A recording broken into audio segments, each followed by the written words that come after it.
podcast. Welcome to MeatEater Trivia, the only game show where conservation always wins. I am not your host, Spencer Neuharth. Instead, I'm your guest host, Randall Williams, Dr. Randall Williams, and today we're joined by Janis, Cal, Spencer, Cory, Reva, Tressa, Logan, and Alec Zimmer. Now, Alec, this is your first time playing trivia on the podcast. Why don't you tell folks what you do here at MeatEater? I am the store manager at the flagship MeatEater store here in downtown Bozeman. We just opened the store here in April, and we have kick-started it and got it up and going, and we've been having a good show of customers coming out and seeing the store. So if you're in town, come by and check us out. We have a lot of the new gear and some sweet swag that you can pick up and wear and show your support for us. Anything unique just to the store? We have this certain bison skull that has a hole in it. So if you want to get your picture on some of our social content or just send in a picture, come in and stick your finger in the bison and you can take a picture. I was hoping you were going to say, we have these hats that are only available at the store. And I'm going to warn our audience that you revealed to us only moments before that the bison skull has only been cleaned once since people started sticking their fingers. Disinfected. Yeah, so you might want to wash your hands after that, or carry hand sanitizers. But depending on how this goes today for you, folks can stop in and either congratulate you or offer some constructive feedback. Absolutely. I'm looking for it. Opening night when I was at the store, there was a line. It's pretty long, like around the block. And as I was crossing the street, I was standing next to another couple, and the guy saw the name, and he said to his wife, he was like, "Damn, that must be a good steakhouse." So how often are people coming in and have no idea what MeatEater is? It's actually quite a few people every day that come in and think we are a restaurant or like a meat store that think we sell meat, and it probably is at least 2 to 3 people every day that come in and think it's a meat store. We should sell some meat. We really should have thought about that before we named the company. I thought we were going to sell some Northbridge bison down there, I thought. Well, and they sell earthworms. Yeah, you have bait. Yeah, I got bait. I do like there should be kind of something for, you got your freeze-dried food, you got a little bit of stuff. So if you want to find swag, stingers. you can get... You got the honey stingers? Yeah. There's a little bit of food. A lot of things you can walk out with. Absolutely. Now, as you know, this is a 10-round quiz show with questions from MeatEater's 4 verticals, which are hunting, fishing, conservation, and cooking. And there is a prize. MeatEater will donate $500 to the conservation organization of the winner's choosing. Now, for the stat of the week this week, we're looking at player performance from the last time I hosted an episode, which, as we know, was back in November of 2023. The winner that day was a man who shall not be named since I am sitting in the host seat today, and that individual had 7 correct answers. The average score was a 3.75, the low score was 1, and our guest, pro golfer Brian the Butcher Harmon, got 4 correct answers. That episode had 1 100%er and 1 0%er. And since we don't have any housekeeping today, we will revisit that 0%er. This question was from episode 495. The topic was wildlife, and nobody got it right. Ready? Jack Olson's classic 1969 book, The Night of the Grizzlies, which details the fatal maulings of 2 young women in Glacier National Park, was originally a 3-part article for what popular magazine? Sports Illustrated. Oh, were you here that day, Cory? Yeah. Cory nailed it. You got one right? That was me. That was good. Yeah. The incorrect answers given that day were Field and Stream, Nat Geo, Outdoor Life, and Time Magazine. I'm impressed by that. Well done. Thank you. It's a good start. So here's our infrequently asked questions segment. If you have a trivia-related question for our crew, please send it to trivia@themeateater.com with the subject line IFAQ. Dustin Schuett wants to know, does Dr. Randall do better when Brody isn't present for trivia? It seems like he does. I think Dr. Randall is more nervous when Brody is there. I don't really know how I want to address this one. I think it's probably safe to say, as a statistical reality, that Dr. Randall does do better when Brody isn't present for trivia. But I'm not sure I'd like to give Brody the power of saying that he makes me nervous. I think it's just sort of knowing that the stakes are high, and any sort of slip up on my part could result in a catastrophic, disappointing defeat. Yeah. Randall makes Randall nervous. I do. Randall makes Randall nervous. That's well put. I don't think of myself as a particularly nervous individual, but Oh, okay. I just like to have fun, keep it lively. Sometimes it looks like you're not having fun, though. It's all fun. This is a joy. Every time I step into this room, it's the best. Now, transition. The Sydney Index for the Sydney Index for today is a 4. So our winner should get 8 correct answers. And in fact, I think there's the potential for a perfect game. Wow. So with that, we are on to the game of trivia. Phil, please play the drop. Look, I need to know what I stand to win. Everything. How's that? You stand to win everything.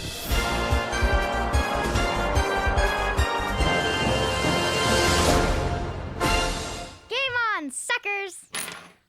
Question 1. This question falls under the category of woodsmanship.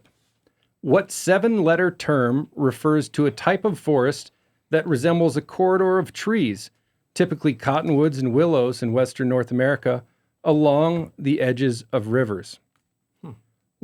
It's a multiple choice question. The 4 answers are gallery, bankhead, belt, and tunnel. Well, I think I know the answer. Yeah.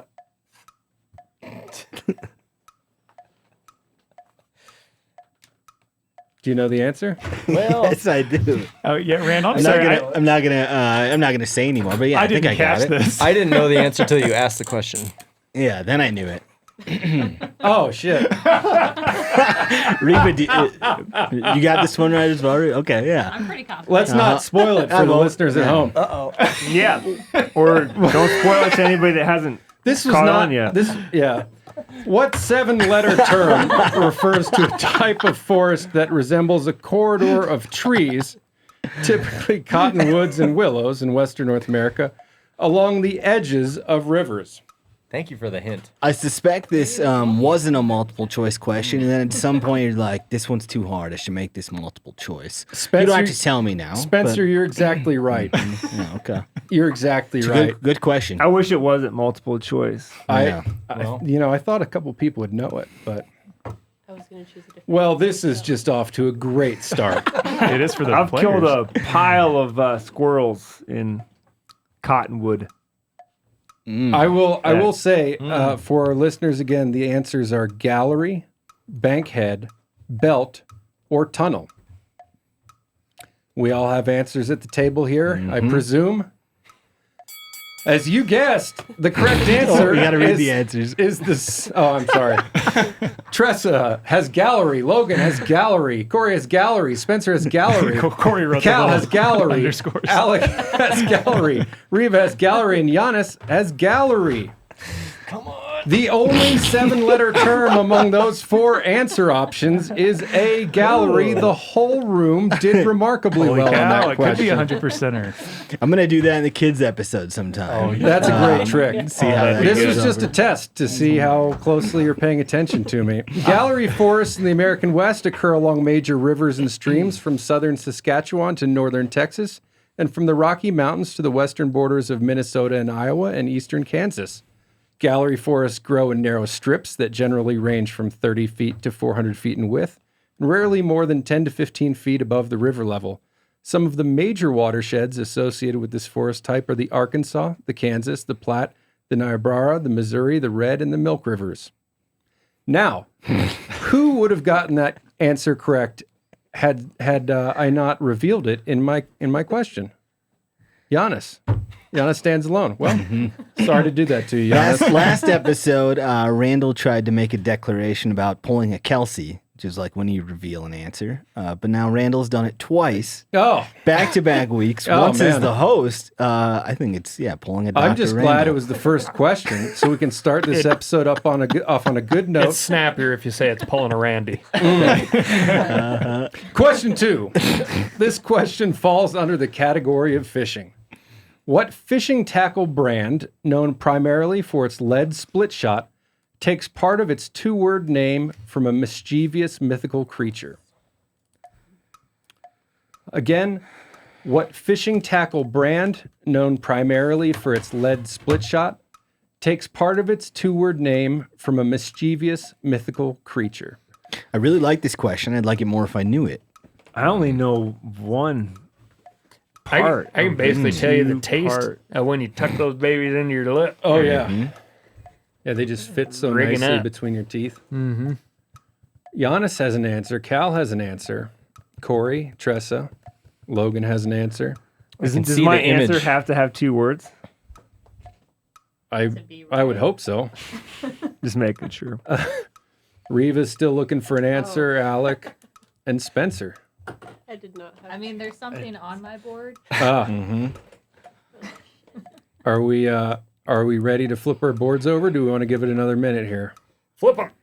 It's not going to come to me. Cal says, let's flip them. Gang, let's flip them over. Tressa says Argyle Lures. Logan says Eagle Claw. Cory, Gnome Shot. Spencer, Gnome Weights. Cal says Water Gremlin. Alec says Gremlin. Reva says Medusa Tackle. And Janis says Water Gremlin. Cal and Janis got it right. Water Gremlin. A gremlin is a mischievous creature that causes trouble in mechanical and electrical systems and became popular among aviators in World War II as a way of explaining aircraft malfunctions. Oh. The Water Gremlin Company of White Bear Township, Minnesota, was founded in 1949 as a manufacturer of recreational fishing products. In recent years, it has been involved in a number of pollution and workplace safety scandals, and in 2023, it filed for bankruptcy as a result of 95 civil lawsuits holding Water Gremlin accountable for emitting excessive amounts of the carcinogenic chemical TCE, which has been linked to chronic illnesses, cancer, and wrongful deaths in the surrounding community. And Cal can taste him. Yeah. He's talking about it. Oh, yeah. Not a sponsor of MeatEater either, I take. No, they filed for bankruptcy. Walmart pulled them from their shelves, I think, prior to that. And so I was unaware of that until I started doing my research here, but learn something new every day. Question 3. This is our listener question of the week, which was won by Jeff Tucker for sending this great question. Jeff is going to get a board game signed by the crew. If you want a chance to win the listener question of the week, then send your question to trivia@themeateater.com. This question falls under the category of conservation. What 19th century English naturalist, while circumnavigating the world, described the meat roasted from the breastplate of giant tortoises as, quote, very good? Yep. Apologies. Again, what 19th century English naturalist, while circumnavigating the world, described the meat roasted from the breastplate of giant tortoises as very good? Cal's got an answer. I do have an answer. Hot start for Cal here. Is it because I know it, or is it because I only know one English naturalist? Well, right. I don't know. Yeah. I wish I could think of one English naturalist. Yeah, I me wish too. that was a helpful hint, but it's not. Phil, what role do gremlins play in like the supernatural worlds that you're involved with? I only know most of my lore comes from the Joe Dante film. Yeah, that's right. Is that movie called Gremlins? Yes, it is indeed. But don't get them wet. Don't feed them after midnight. Yeah, there's tons of rules. Honestly, there is a pretty cool, for anyone in the greater Bozeman metropolitan area, there's a great, I think someone talked about This is the second time we've plugged this. Yeah, there's a cool mythical creatures exhibit at the museum right now. And Oh, I they're saw from it. like all different cultures from all around the world. And I was just there for the second time because I have children. And I don't remember Gremlin being there, but maybe it is. It's a recent invention. Yeah. It's a recent maybe. invention. Phil, is that where you can see the axolotl? I assumed it was. No, that's at there. the Montana Science Center. Oh, okay. Yeah, we're cross-pollinating our references here. When I first heard about the mythical creature exhibit, I was pretty disappointed in the Museum of the Rockies. We talked about this, Janis, but then when we went, I was relieved to see how they tied it into real creatures that probably were the genesis of the myths. Nice. Yeah. Looks like most folks, Janis still has a blank board here. Reva, do you have an answer? Alec? No. We're going to wait on Janis here. He's scrawling something. Big word. Are we ready to flip it over? Let's flip our boards. That's what I wrote. Tressa says Meriwether Lewis, Logan, Charles Darwin, Cory, Magellan, Spencer, Darwin, Cal, Darwin, Alec blank, Reva, Darwin, Janis, Audubon. The correct answer is Charles Darwin. Couple context clues there. Giant tortoises circumnavigating the world. When Darwin arrived in the Galapagos Islands aboard the HMS Beagle in the fall of 1835, he noted that the inhabitants' staple food of giant tortoises meant that they could count on, quote, 2 days hunting, giving them food for the rest of the week. The local custom, according to Darwin, was to capture a live tortoise and to make a slit in the skin near its tail. This was done in order to take stock of the animal's fat reserves under its top shell, as the fat was highly valued for rendering into a clear oil. If a tortoise was determined to be too lean to supply a decent amount of oil, the hunters would simply let it walk away to recover from the, as Darwin described it, quote, strange operation. Effective, though. Effective. And I appreciate that Jeff Tucker was thoughtful enough to include a PDF of scanned pages from his copy of Voyage of the HMS Beagle. So we could get that tasty little tidbit there. All right. Catch and release tortoise. And they actually, it was very common for ships traveling the Pacific to just grab hundreds of them and stick them in the hull so they could have fresh meat for the rest of their voyage. Because tortoises Spencer, live for a long if you were time. a 4-H kid showing off a pig, one of the tests that they do is they poke along the spine of the pig to see if you allowed that critter to get too fat. Because you want that good meat to fat ratio. What are they poking them with? Just your fingers. Oh. But, you know, a Standard tortoise happens poke. to have a real hard shell up there. So what are you going to do? Got to look under the hood. Question 4. This question falls under the category of hunting. The 1996 film The Ghost and the Darkness, starring Val Kilmer and Michael Douglas, depicts an 1898 hunt for 2 individual animals of what big game species? The 1996 film The Ghost and the Darkness, starring Val Kilmer and Michael Douglas, depicts an 1898 hunt for 2 individual animals of what big game species? Like these are 2 different species? One. Well, you should read the book and figure it out. It's a film. Huh? It's a film. Well, adaptive. I'll get into that. And I apologize, Phil. I sent you the wrong spelling of Michael Douglas. My autocorrect wanted to add a second S. If you couldn't tell from the first question, Randall, I just copy and paste. I don't actually read these things. Must we bring that back? No quality control anymore. I think we've all moved on from that, Phil. Has anybody seen The Ghost in the Darkness? Yep. Great movie. Many fantastic. times. What's the like pottery throwing scene from some movie that people reference? Isn't that Ghost? Yeah. That's not the same thing as this. I just live corrected it for you. Okay. No. So Ghost is not the same as the Ghost with in the Patrick Darkness. Swayze is not the same. Okay. Yeah. And they're Although not they're throwing both, pottery. Val That Kilmer sounds more and fun. Swayze are sort of the same genre of hunk. Yeah.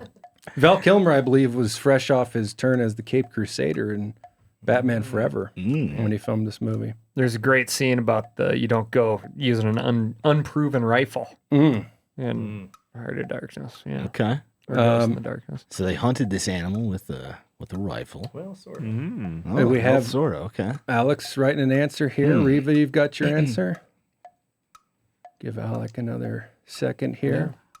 Hunted it with all sorts of things. I've read the book too, and now I can't 100%. And it's down between 2 species. Why don't we flip those boards over? Tressa says bears. Logan says bear. Cory, African lion. Spencer, wolf. Cal says African lion. Alex says elk. Reva says elk. And Janis says African lion. Oh, I love how everybody put the proper lion on. Oh, yeah. Well, yeah. The title of the film references the nicknames of 2 lions that killed at least 28 and perhaps as many as 70 workers during the British colonial government's construction of the Uganda Railway. Imagined as a cross between Lawrence of Arabia and Jaws, The Ghost in the Darkness was based on the book The Man-Eaters of Tsavo, written by real-life British Army officer and hunter John Henry Patterson, who's played by Kilmer. Douglas plays a fictionalized American big-game hunter named Charles Remington, who's recruited to bring an end to the lion's bloody depredations.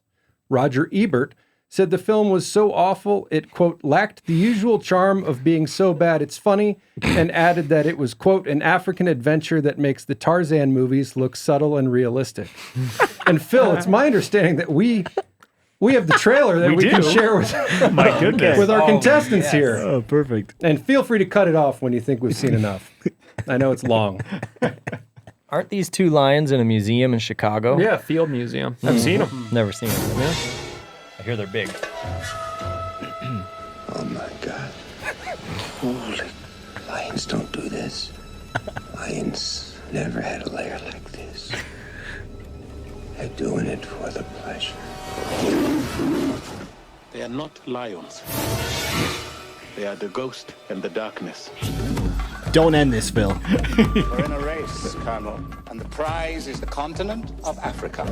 We are building the most expensive and daring railroad in history for the glorious purpose of saving Africa from the Africans and, of course, to end slavery.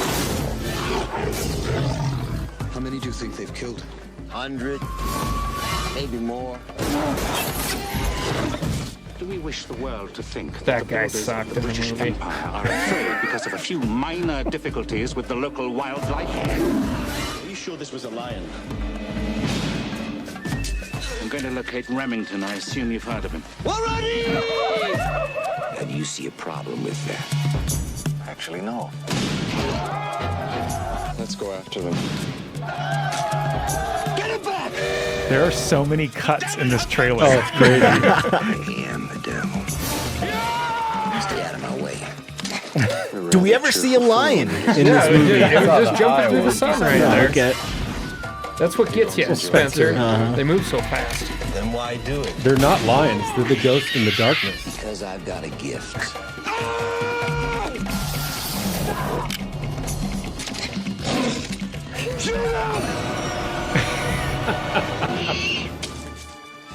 Michael Douglas. Val Kilmer. The Ghost and the Darkness. Wow. Okay. Thank you, Phil. What accent are they supposed to have there? Oh man. You know, I'm not quite sure. I think they're all British. Well, it's peak colonization, so you're going to have a mix of cultures. Yeah, but there. Cal's right. That one fellow, he always, I don't know the name of the actor, but he always plays a real imperious, yeah, snobby official. Yeah, thinks he knows better than everybody. Question 5. What large non-native game bird found in Nevada's Ruby Mountains can be located by its high-pitched whistling sounds and has been described as an upland hunter's holy grail due to the challenging terrain in which it lives? I'll read that one again. What large non-native game bird found in Nevada's Ruby Mountains can be located by its high-pitched whistling sounds and has been described as an upland hunter's holy grail due to the challenging terrain in which it lives? Phil, this is one of those questions that I tried to slim down and squeeze a few words out of, but I wanted to just get some clues in there, you know? Giannis is That's a fine. Grand Slam turkey hunter. What turkey species is this? It's the clue is it's not a turkey species. Cal's throwing out a little misdirection. Cal's got Well, an there's answer. that one turkey that doesn't gobble. Logan's got an I've answer. heard someone talk about this, but I don't know if it's right. MeatEater has multiple times thought about, researched, looked at doing an episode around this non-native game bird, but has yet to pull the trigger on doing it. Well, it's an imposing topography there. That's right. The Swiss Alps of North America, they call it. Very low success rate. Mm-hmm. I know a lot of guys that do it a real easy way. You got will you reveal that trick to us once we're done recording? Baiting? I don't want to give anything away here. Okay. Are you going to tell us after we reveal our answers? Yeah. They road hunt them. Road Must hunt. be it. Corey, I see you've got a blank board there. I can You look see like what you're the animal struggling looks with it. like, but I Yeah. can't come up with the name. Tressa, you've got an answer. And I'm not an artist. Feeling good? No. Alec? No. Reva? Come on. I can't Reva. even think of a funny guess. African lion. They're all funny guesses. That's not it. Cory's written something down, but he doesn't like it. No. Oh. It's not correct. I thought this was one you'd know. I do know it. And I'll tell you the answer when we reveal our answer. Oh. Gang, are we ready to flip those boards? Let's do it. Tressa says ruffed grouse. Logan says chucker. Cory says Russian ptarmigan. Spencer, Himalayan snowcock. Cal, snowcock. Alec is not an answer. Reva's not an answer. And Janis says Himalayan snowcock. We've got a correct answer in the room. It's Himalayan snowcock. Spencer and Janis got that. Cal says snowcock. Oh. I'm gonna. Wow. I know exactly what it is. I think we give it to Cal. Everybody says snowcock. I do lean towards giving it to you. Yeah, whatever. Let's give it to Cal. They share an office, so there's some politics happening. Yeah, that's true. I mean, Cory had the construction Happy wife, down. happy life.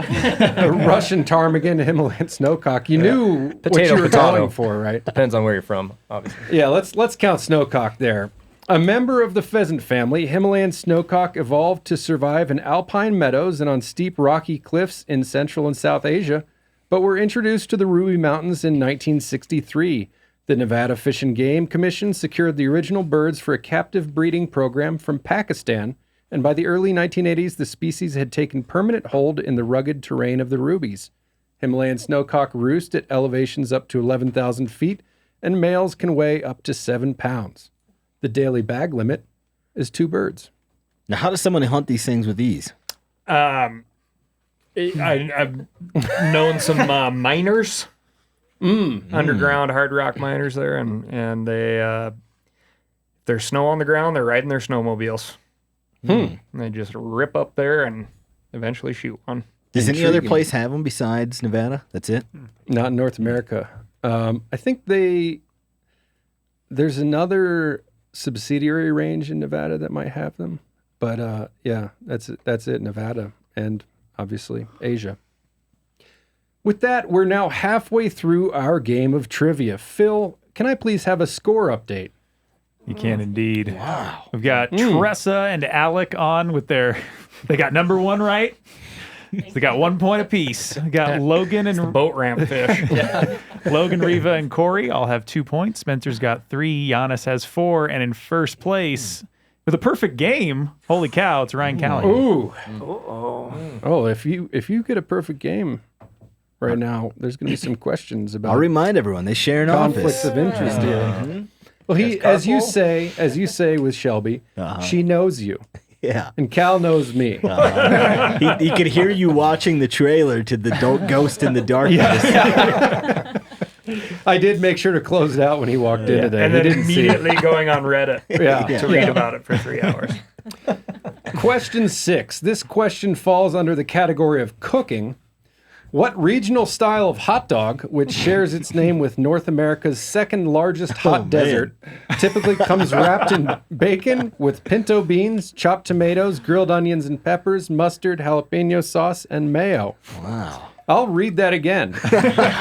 What regional style of hot dog, which shares its name with North America's second largest hot desert, typically comes wrapped in bacon with pinto beans, chopped tomatoes, grilled onions and peppers, mustard, jalapeno sauce, and mayo? God, that's making me hungry.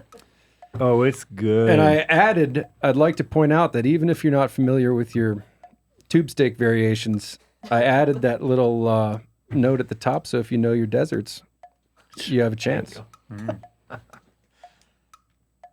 You got this one, Yanni? Yes, sir. Did you need the no desert one looks hint? happy with this question. You didn't need the desert hint.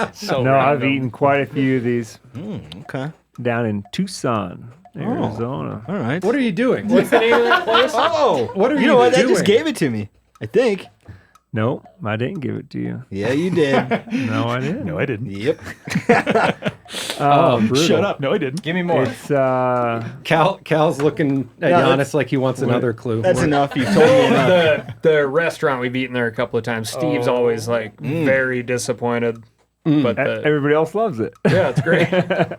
Have you found that they include 2 wieners? Sometimes. Yeah, Not at I've this- never really seen that with any other hot dog. And are they like a ballpark, Frank? Like a the cheapest 99-cent hot dog. Yeah, you can but I get. think they're a little skinnier. If you're referring to like the brand ballpark, I think they're a little skinnier than.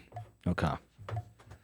Looks like we've got answers. Why can't I Cal, not are you remember the still name of that working? restaurant? I can't remember the name of the restaurant Thank either. you, Yanni. Alec, Reva. Sure. I've never. This is too fancy of a hot dog, so I've never actually eaten this one. But Do you have an answer? yeah, I do. Okay. I don't think it's right, but Let's flip those boards over, gang. Tressa says Death Valley, Logan, Nevada Dogs, Cory, Mojave Dog, Spencer, Sonoran Dog, Cal, Sonora Dog, Alec, nothing, Reva, Sierra, Janis, Sonoran. The correct answer is Sonoran Dog. Sonoran dogs were invented in the Sonora region of northern Mexico and arrived in Tucson in the 1980s. Although they remain a local special in Arizona, today you can find them served anywhere from Austin, Texas to Los Angeles. In addition to their unique blend of toppings, these tasty treats are known for the sweet, pillowy buns that almost completely engulf the Frankfurter. El Guero Canelo. there you go. That's a cool. Multiple locations there in Tucson. Highly recommend you go get a Sonoran dog there. I like to do that. James Beard, nominee, I believe. think I actually don't read know about- if they're a winner, but I think they're nominee. In preparation for this round of trivia, I think I read about that place. We're on to question 7. This question falls under the category of fishing. What style of fly fishing, first made famous in international competitions, makes use of extra long rods, extra long thin leaders, and heavy flies with no split shot or strike indicator? I'll read that again. What style of fly fishing, first made famous in international competitions, makes use of extra long rods, extra long thin leaders, and heavy flies with no split shot or strike indicator? I thought fly fishing was the style. This is a niche style. Janis has an answer. Spencer has an answer. Cal's writing. Tressa's got an answer. Logan's got an answer. You're messing me up with the Perfect heavy game. flies. He's got a perfect game going over here. Oh, let's just go with weighted flies, Cal. Oh, wow, How okay. specific do you want? Handing out hints to his office Handing mate. it out. Well, it is imprecisely The worded. hint goes to everybody. Yeah. So that's pretty nice. You're welcome, I guess is what I'm saying. Corey, how you feeling there? Pretty good. How you doing? Good. I'm great. Good. What's the hat you're wearing, Tressa? It's from Stanley, Idaho. The Sawtooth Mercantile. Merc. Oh, I thought that was a T. Oh, is that like gas station that has breakfast? Oh yeah, that place is good. That's right. When we come out of the whatever that place is called, Tuxedo Penguin place, Cal, where we've had the first light He's meetings. thinking. Anyways, Sawtooth Bakery is also a great stop. Yeah. With the Sonoran dog, do they wrap the hot dog in bacon or Yes, no? They do. typically, I think. Okay. Good move. Yeah. But yeah, it was bizarre. I felt like half the ones I got, there were 2 hot dogs. Which, I mean, if we're intermixing and adopting different culinary traditions, I would recommend to others. kind of while we're letting Cal think on this little segue from Snorting Hot Dog, since there's mayo in there. Have you guys tried that Korean mayo that's at Costco now? I think it's spelled Kewpie? Kewpie. Yeah. Yeah, that's We pretty use that. tasty, Yeah, it was huh? good. I thought that's Japanese. Maybe it is Japanese. Yeah, I thought I heard Cal sing their praises. You like their barbecue sauce or something? Oh, yeah, I've had the barbecue. That's the that's not Kewpie. That's Bashan. Bachan. Yeah, Bachan's, yeah. With the little octopus. Which is actually American. It's a fan. Is that stuff also at Costco? I don't know. Yes, Is it? because that's where I buy We're a it. big Kinder's family. Get a lot of the things of the Kinder's condiments. Big fan of those. They make mayonnaise? Make everything. I don't know if they make mayo, but they make like a comeback sauce or like and some sort of aioli, which is just mayo with I think garlic and lemon or We something. got a lot of places and companies getting free advertisement on this episode. Yeah. Where do you buy this Kinder's? Cal, are you? Any grocery store ever. Are you? Have you made your decision? Yeah, I'm good enough. Let's flip them over, yeah, gang. that's what I was thinking. Is the thing that they do down in the Truckee all the time. Tressa's got Spey Logan says spay fishing. Cory says spay. Spencer says Euro nymphing. Cal says spay. Got nothing. Nothing. And Janis says check nymphing. Yeah. The answer is Euro nymphing, but we will also accept check nymphing. I don't like the way that's it was asked for. I got to it, but it's like everything like an extra long thin leader is the thing. And heavy it's like flies. Mm-hmm. Well, everything's kind of got an extra long thin leader. No, it's extra, meaning that it's longer than most leaders. Yeah, but like you could have most leaders. It's made famous in international competitions. That's one clue. There's a hint. So is spay. There's.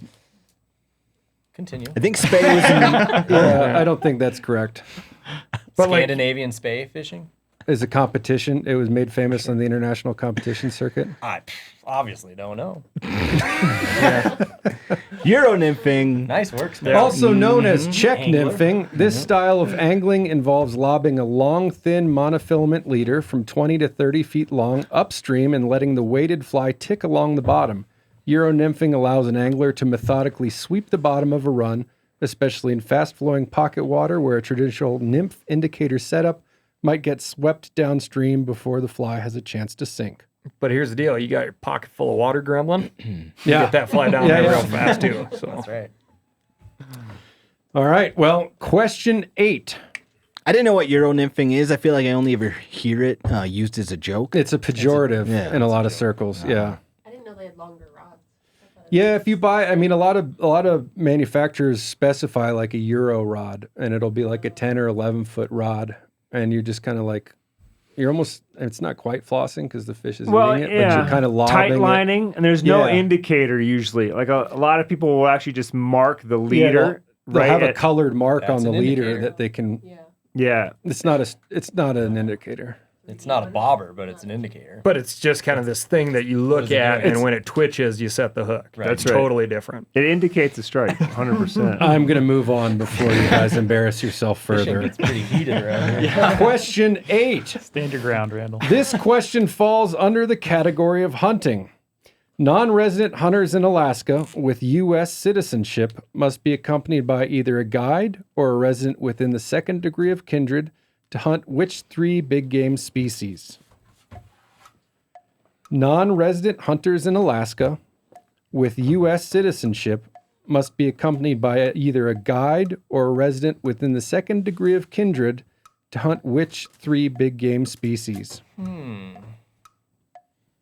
So we're looking for all 3 here. There's some writing going on. Puzzled looks. Spencer's writing furiously. I'm going to write down some options, give myself a choice, and start crossing them off. Good tactic. Great tactic.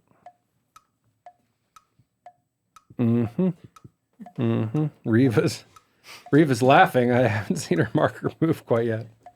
It's moved. This is not a, yeah. What you got?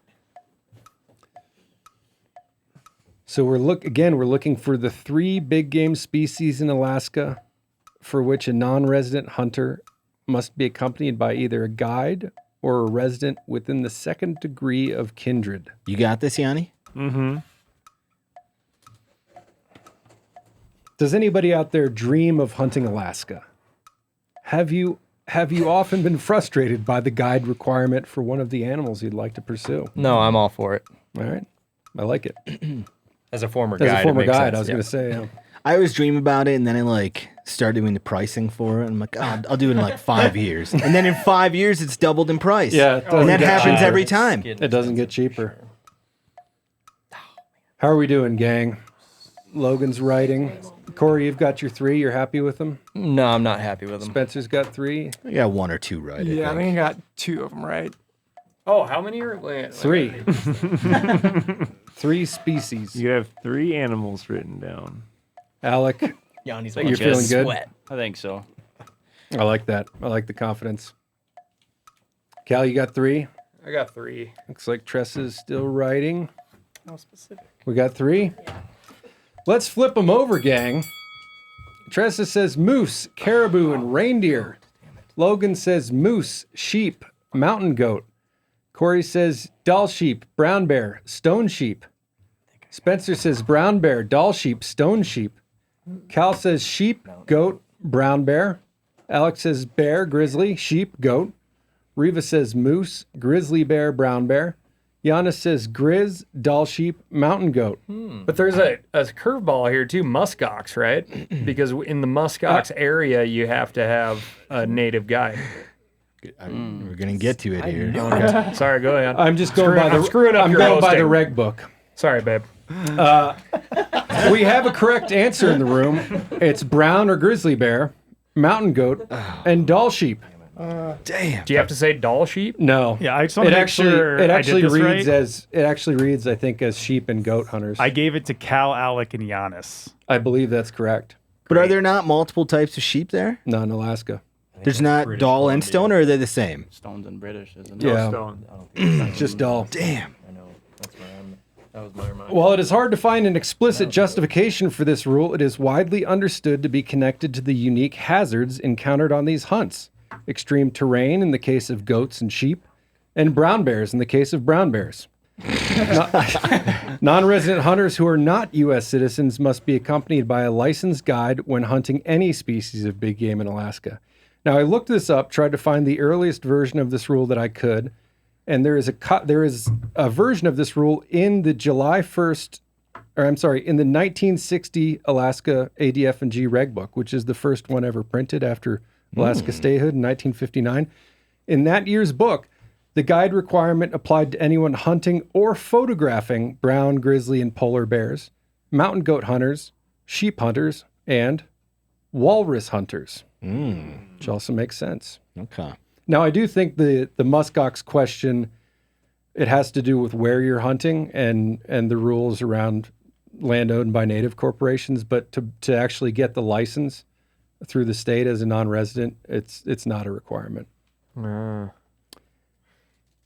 room looks moody. Phil, we've got 2 questions left in our game of trivia. How's that scoreboard looking? Well, it is down to Cal, Janis, and Spencer, technically, if Cal and Janis really S the B. What one did I miss? That's a great question. And Euro I cannot nymphing. answer Oh, it. That's Euro nymphing, right. yeah, there's a whole thing. happened. We can revisit that. Yeah. Well, it's looking real close here, going into questions 9 and 10. I'm excited to see how this plays out. Question 9. You look it, Randall. Question 9. This question comes to us in the category of fishing.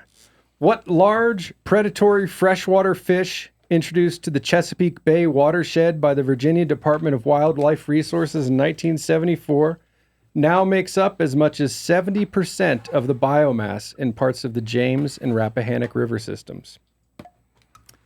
I will read that again. No need.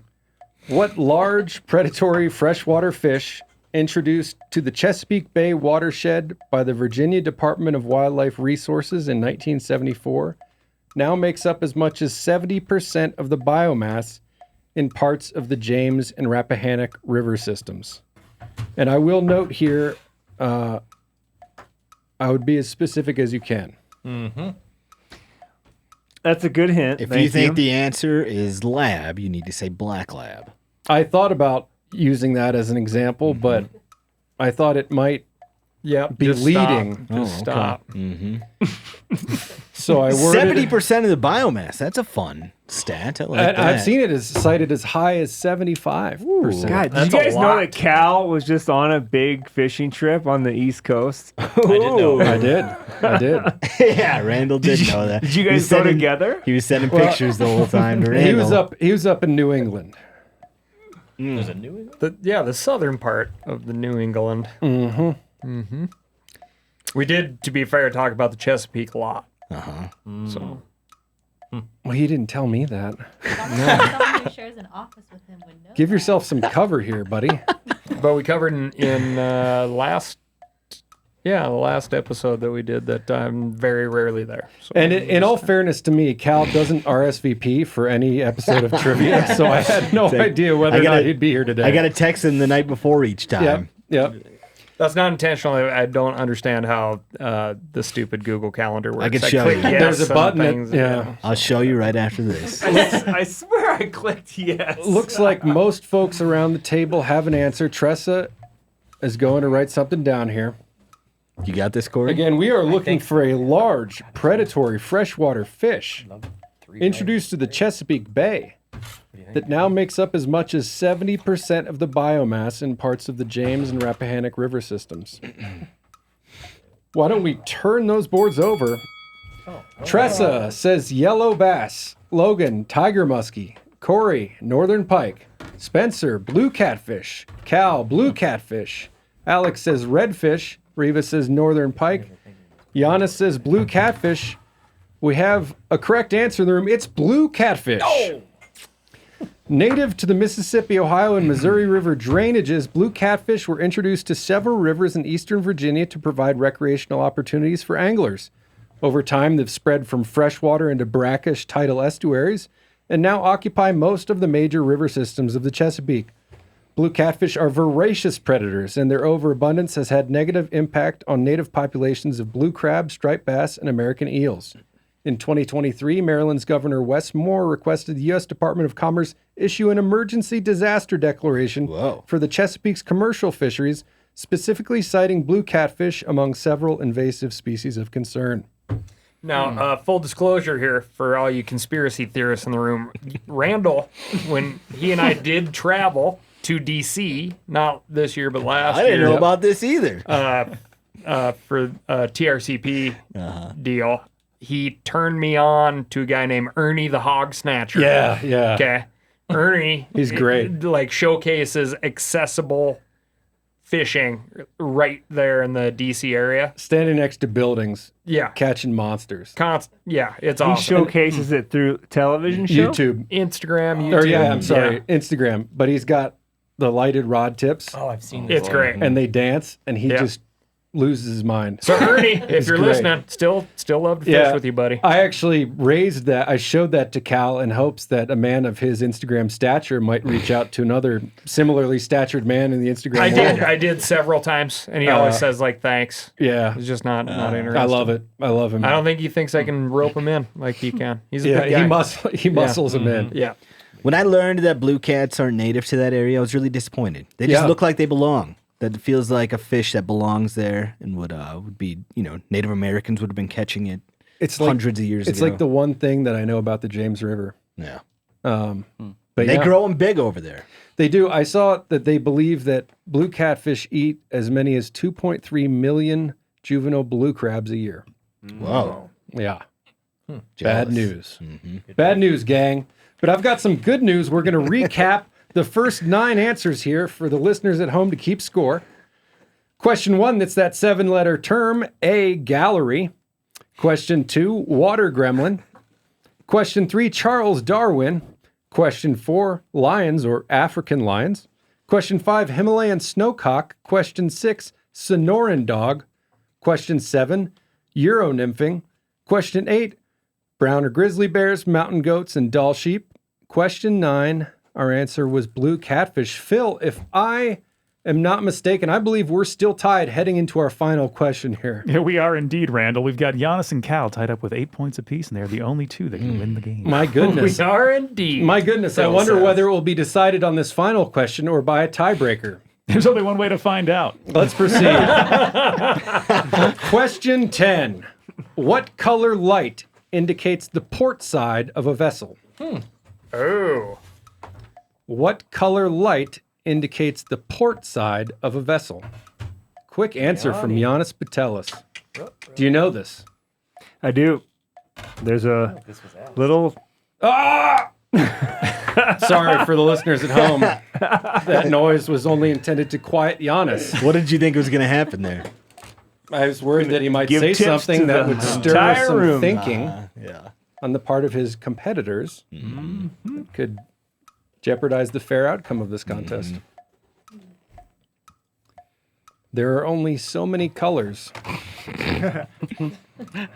Or there are many colors as you can imagine.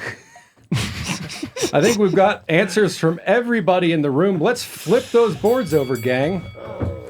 Tressa says red. Oh, we're going to have a Logan winner. says red. Cory says red. Spencer says red. Cal says green. Alec says green. Reva says yellow. Janis says red. We have a correct answer in the room, and we've got 2 different answers between our final contestants here. No overtime in this game. The correct answer is red. Woo!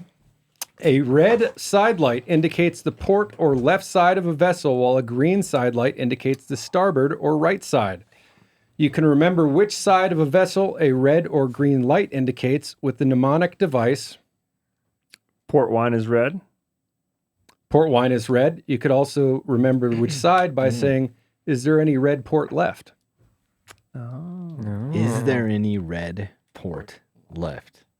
I could easily mess that up, though. I'd be like, is there any red port right? I don't know. Is there any... I hope not. I would hope not. You'd have to think about Depends the how much meaning of port the you words drank. and what makes sense. Yeah, are there any red port fans out there? I know that left is port because they have the same amount of letters, but I didn't know the colors. We just were think about specific. red port. I worked on a boat in New England for the shoot a couple weeks ago. Whole week on a big boat, people using port, starboard, the whole time. Never had the guts to be like, which one's which.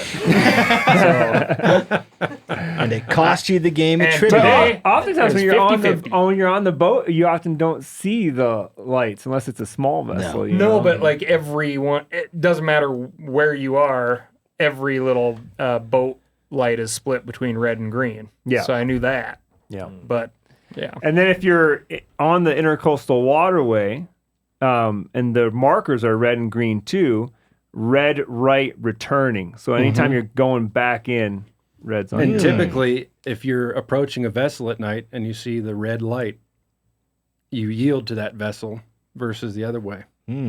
Couple captains cutting it up. But, When I hey, studied don't abroad. listen to us. Don't drive your boat based on what you've heard on this here trivia podcast.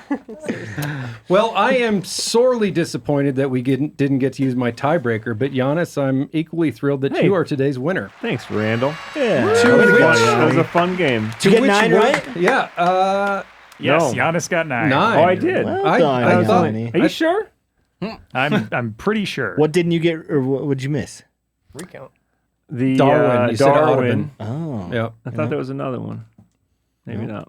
I can't believe you knew Czech nymphing. That was like, I didn't know there was another level of Euro nymphing that had that name. Well, it's the I same. only heard it as Czech nymphing. Yeah, me too.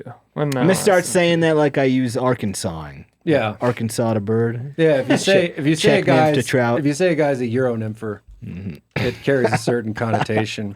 Janis Putelis, to which worthy cause would you like to donate your $500 prize today? I'm going to stick with my go-to until we beat back this ballot initiative that looks like it's going to probably be on the ballot in Colorado to outlaw the hunting of bobcats, lions, and lynx, which you already can't hunt in Colorado. So we'll go to SaveTheHuntColorado.com, which is like Coloradans for Responsible Wildlife Management.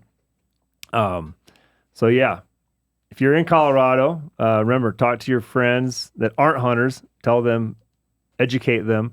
And if you have any writing ability at all, write a letter to the editor or an opinion piece to your local newspaper about it. And if you're not a great writer but impassioned, Chat give it a GPT. shot. There you go. Do we know what's going to be on the ballot for sure? I believe. We don't know for sure yet. Yeah. I think it's literally this week that we're going to hear whether the if those the signatures have been validated. Yeah, they got the signatures, but they still need to be verified. Voice, Yeah. he lays those questions Well, gang, down. thanks for playing today's episode of Trivia. I hope you enjoyed it as much as I did. Well done, Randall. Thanks, Spencer. Randall. Yeah, Spencer from South Dakota, he's the host.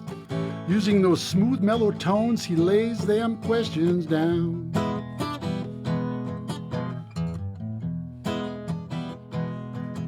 And he likes taking those 2- and 3-year-old bucks.